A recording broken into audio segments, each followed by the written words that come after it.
33 நாட்களில் செவ்வாய் கிரகம் என்ன நடந்தது? ஆய்வு என்ன சொல்கிறது? பிரேசிலின் ஸ்டேட் யூனிவர்சிட்டி ஆஃப் நார்த் ஓரியோட்டி ஜானியரோ ஐ சேர்ந்த ஆராய்ச்சியாளர் மார்சலோ டி ஒலிவேரா சவுசா ஆக்டா அஸ்ட்ரோனாஸ்டிகா என்ற விஞ்ஞான இதழில் ஒரு புதிய ஆய்வை வெளியிட்டுள்ளார்.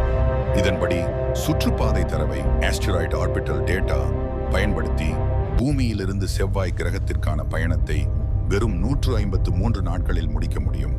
இஃபர்னின் மூலம் சிறுகோள் 2001 CA 21 விஞ்ஞானிகள் புதிய சிறுகோளை கண்டுபிடிக்கும் போது அதன் சுற்றுப்பாதை கணக்கீடுகள் ஆரம்பத்தில் மிகவும் தவறாக இருக்கும். இந்த தவறான ஆரம்பகால சுற்றுப்பாதை தரவுதான் இந்த ஆய்வின் திறவுகோள்.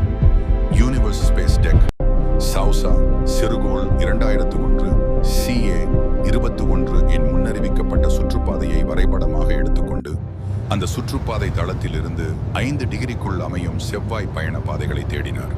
இந்த கட்டுப்பாடு முக்கியம், ஏனென்றால் இதே தளத்தில் பயணிக்கும் விண்கலம் திசை மாற்ற எரிபொருள் குறைவாக செலவழிக்கும். 2031 சரியான தருணம் 2027, 2029, 2031 என 3 மார்ஸ் ஆப்போசிஷன் சாளரங்களை ஆய்வு செய்தார்.